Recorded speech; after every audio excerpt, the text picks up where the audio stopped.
बंटी यादव को मार दिया जाता है सेक्स रैकेट का विरोध करने पर। यह बिहार का सिस्टम है।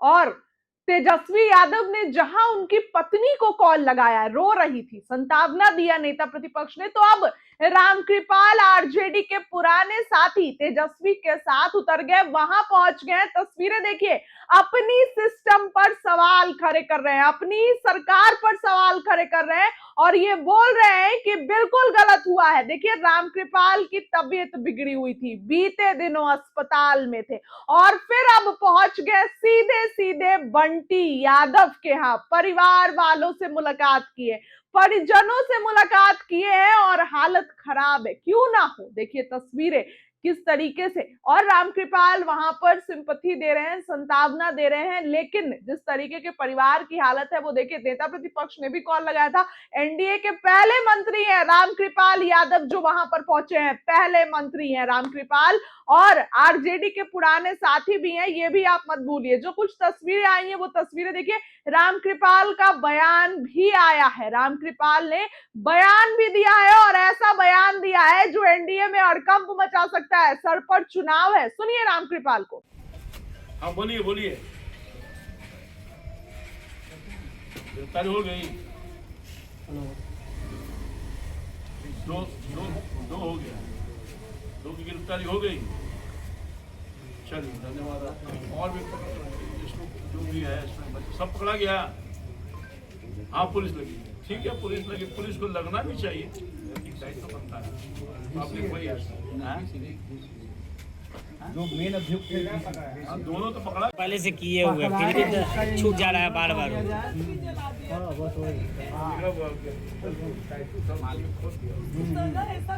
उसको जानते हैं, काट दिया था, जहाँ स्टैचू था ना उसको काटा हुआ, मां लिखा हुआ था।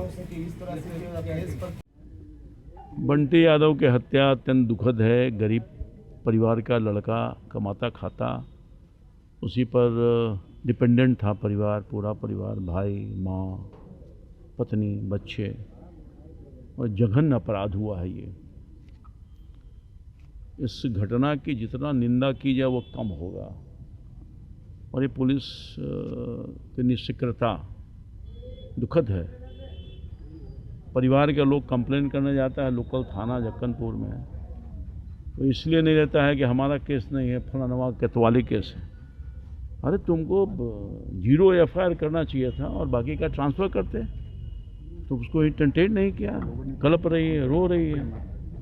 ये बहुत ही दुखद है। मैं धन्यवाद देना चाहता हूँ पटना पुलिस के सीनियर एसपी साहब को या सरकार को, जिन्होंने उसको बहुत गंभीरता से लिया इस घटना को, और जो लोग भी इसमें संलिप्त पाए गए अधिकारियों को दंडित किया गया है और अपराधी पकड़े गए हैं।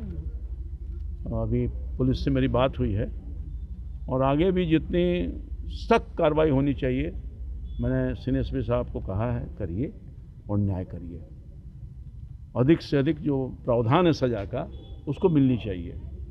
राजधानी पटना में कैमरे लगा था और इसीलिए तो कार्रवाई हुआ ना।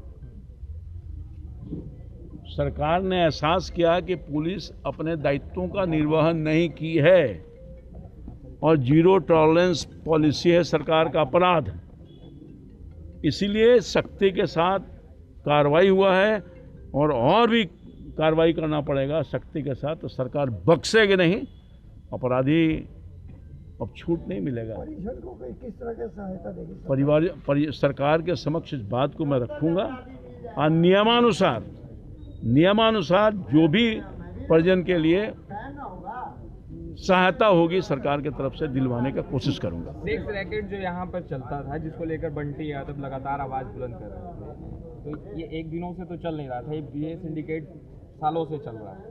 आखिर पुलिस प्रशासन यहाँ पर पेट्रोलिंग भी करती है, अब तक कार्रवाई उन लोगों पर क्यों नहीं हुई थी? बिल्कुल दुखद है।